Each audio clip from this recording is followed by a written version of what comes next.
học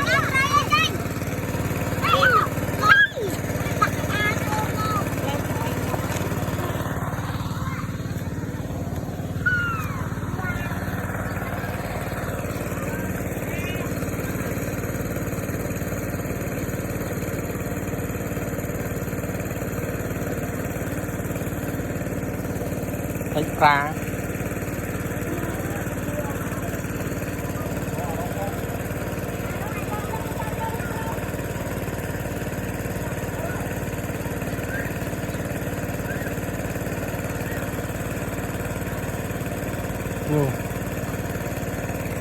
chui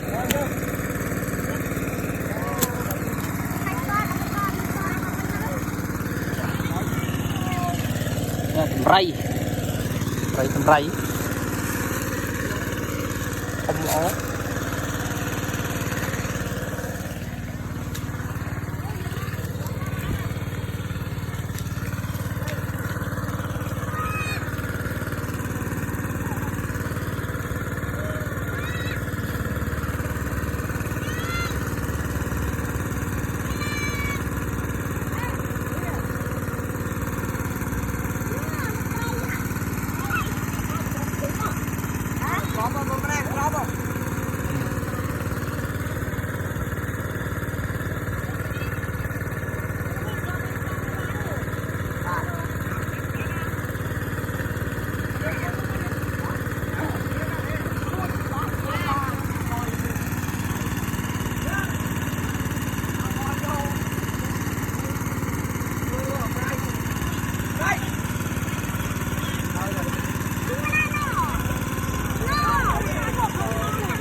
chòm khó là ta chòm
นี่ไตรปลาเนี่ยเฮ้ยดูไตรปลาดู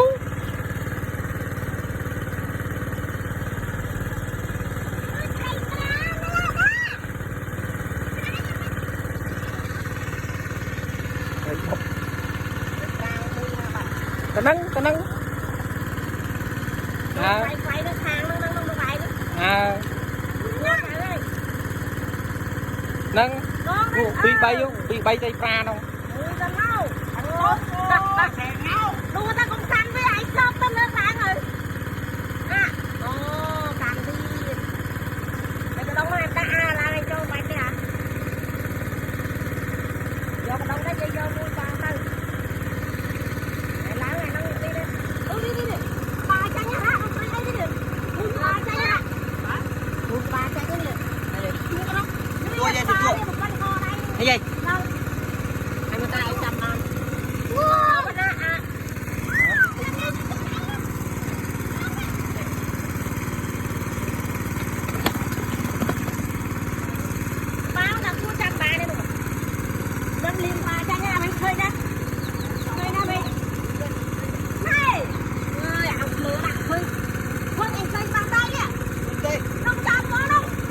នឹងត្រីតក់ហ្នឹងអាតូចចាញ់នឹងឲ្យត្រីហ្នឹង ចាត្រីនៅលើ ត្រីច្បាស់តេងហ្នឹងមើលចាក់អាកនុកមកដល់ហ្នឹងចាប់មើលត្រីច្បាស់តែខ្ញុំលែឈួតត្រីឆុកហើយស្គាល់ត្រីលែណាលេងយយគាត់យកដៃទៅប៉ាម៉ែណៃថាឯងនឹងភ្លើឡើងហើយណាទីណាបកាច់ដល់ត្រីឯងឃើញលុបបានតែថាម៉ែត្រី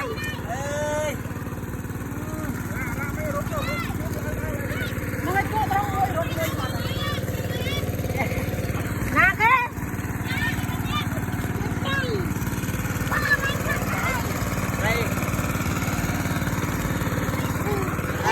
រីចលាច់នឹងមកឯងនឹងលើវិញហើយតាតូចាញ់ដៃនឹងវាត្រីអាពួក